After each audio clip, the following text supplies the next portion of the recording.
दिल्ली नगर निगम संशोधन विधेयक 2022, माननीय मंत्री जी।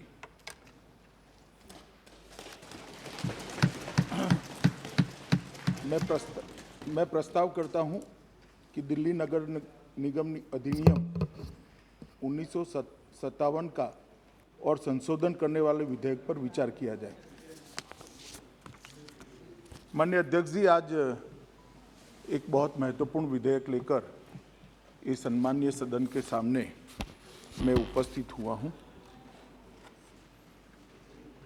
दिल्ली नगर निगम पूरे राजधानी क्षेत्र का 95% हिस्से का सिविक सेवाओं का जिम्मेदारी उठाता है।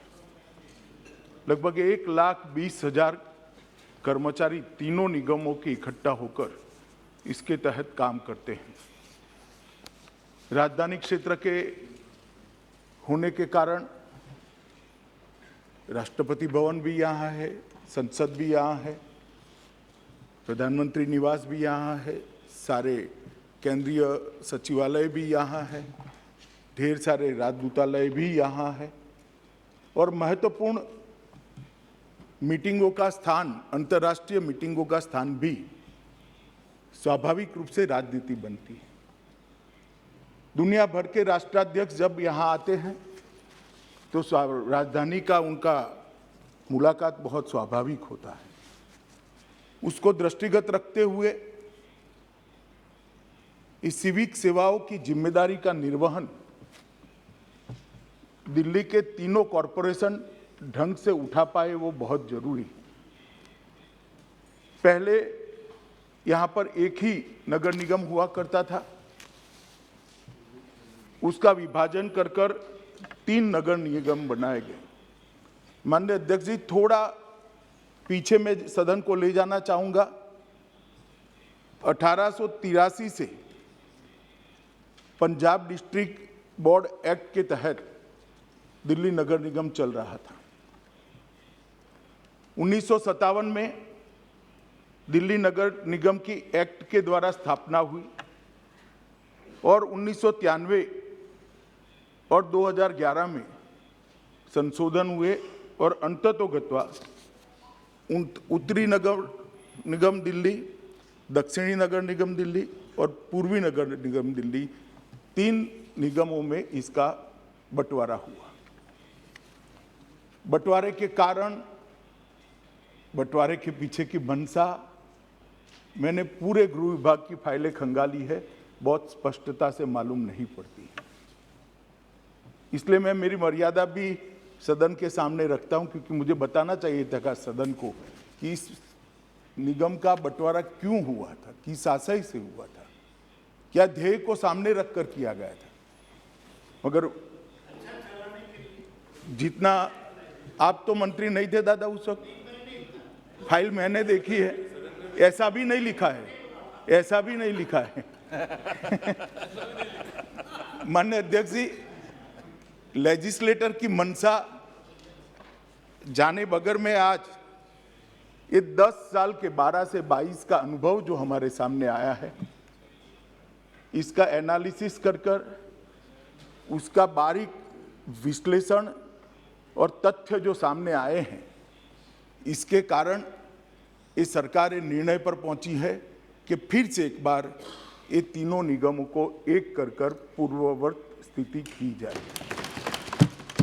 क्योंकि ये जो बंटवारा हुआ था वो माननीय अध्यक्ष जी आनंद फानंद में किया गया बंटवारा था। मैं नहीं कहता, क्योंकि ऐसा भी मेरे पास प्रमाण नहीं है, कोई राजनीतिक उद्देश्य रहे होंगे, परंतु कोई उद्देश्य जब नजर में नहीं आता है तो विचार जरूर होता है कि राजनीतिक उद्देश्य से इसे किया गया होगा। मगर आज जब ये तीनों निगमों को एक करने की मंशा लेकर सरकार इस महान सदन के सामने आई है, तब मैं निश्चित करना चाहता हूं, बताना चाहता हूं कि हम क्यों आए हैं। एक अभी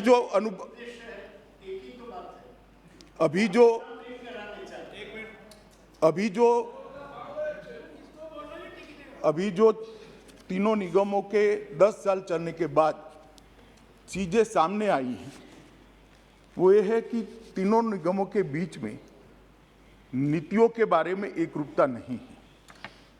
एक ही शहर के 3 हिस्सों में अलग अलग नीतियों से निगम चलते हैं, क्योंकि नीतियों की चलाने की, निर्धारित करने की शक्ति हर एक निगम में निहित है।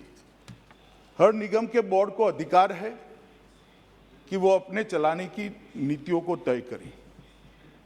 कार्मिकों की सेवा की शर्तों में और स्थितियों में भी एक रूपता नहीं रही है। ये एनोमली के कारण ढेर सारा असंतोष कार्मिकों के बीच में भी नजर में आया है और संसाधनों और दायित्वों का जब निगमों को बांटा गया तब बहुत सोच समझकर इसका बंटवारा नहीं किया गया। 3 निगम में से एक निगम तो हमेशा सरप्लस रहेगा उनकी इनकम की दृष्टि से, और बाकी 2 निगमों की लायबिलिटी ज्यादा होगी मगर इनकम कम होगी। तो निगमों को बांटते वक्त भी संसाधन की प्राप्ति और संसाधन के खर्च के बीच के संतुलन की व्यवस्था उस वक्त देखी नहीं गई है। इसके कारण ढेर सारी ऐसी परिस्थितियां खड़ी होती है कि जो लोग चुनकर आते हैं उनको निगम चलाने में बड़ी तकलीफ होती है। और मैं निश्चित रूप से कहना चाहता हूं, जिम्मेदारी के साथ भी कहना चाहता हूं, क्योंकि मुझे मालूम है विपक्ष के मेरे मित्र इस पर सवाल भी उठाएंगे, मुझे पूछेंगे भी, बाद में मुझे जवाब भी देना है, मगर निश्चित रूप से जिम्मेदारी के साथ कहना चाहता हूं कि दिल्ली सरकार यहां पर स्टेप मदर एटीट्यूड के साथ ये नगर निगमों के साथ व्यवहार कर रही है। एक सौतेली मां जैसा व्यवहार हो रहा है और इसके कारण ये सारे नगर निगम अपनी ड्यूटियों का, अपने दायित्वों का निर्वहन करने के लिए अपने आप को पर्याप्त संसाधनों से लैस नहीं पा रहे। इसलिए ये जो बिल लेकर मैं आया हूं उसमें इतने उद्देश्य ये बिल के द्वारा मैं सदन के सामने रखना चाहता हूं। जो 3 नगर निगम है इसको एक कर फिर से एक बार दिल्ली नगर निगम एक बनाया जाए। संसाधन और सहकारितावादी और सामरिक योजना के दृष्टि से एक ही निगम पूरे दिल्ली की सभी सिविक सेवाओं का ध्यान रखेगा तो ये उचित होगा। नगर निगम की सेवाओं को और दक्षता के साथ चलाया जाए और पारदर्शिता के साथ चलाया जाए, इस प्रकार के इसके लिए भी कुछ अमेंडमेंट्स इस बिल के अंदर है। दिल्ली के पार्षदों की संख्या को भी 272 से कम कर ज़्यादा से ज़्यादा 250 तक सीमित करने का भी इसमें प्रस्ताव है। और नागरिक सेवाओं को कहीं भी और कभी भी, मैं फिर से रिपीट करना चाहूँगा, कहीं भी और कभी भी ये सिद्धांत के आधार पर व्यवस्थित किया जाए। माननीय अध्यक्ष जी, जब मेरे साथी मंत्री बिल को सदन में रखे तब मेरे विपक्ष के मित्रों ने कुछ आपत्तियां उठाई थी। कुछ तो संवैधानिक आपत्तियां थी, कुछ राजनीतिक उद्देश्यों के लिए उनकी टिप्पणियां थी। उसको मैंने बारीकी से पढ़ा है। फिर भी अगर आज वो ज़्यादा स्पष्टता चाहते हैं तो मैं करने के लिए तैयार हूं। मगर मेरा आप सभी सदन के सदस्यों से अनुरोध है कि बिल को दलगत राजनीति से ऊपर उठकर देश की राजधानी की व्यवस्था का मामला समझकर बहुत गंभीरता के साथ हमने सोचना चाहिए। और ये बिल पारित होने के बाद मुझे पूरा भरोसा है कि अभी जो स्थिति है इसमें काफ़ी सुधार आएगा। इसके अलावे केंद्र सरकार की इसके पीछे कोई मंशा नहीं है। अतः मैं चर्चा में आप सभी के विचार सुनने के लिए यहाँ बैठा हूँ और आपसे भी अनुरोध करता हूँ अध्यक्ष जी कि चर्चा मेरिट्स पर हो, इसके लिए आप भी हम सबका मार्गदर्शन करेंगे। धन्यवाद। तिवारी जी।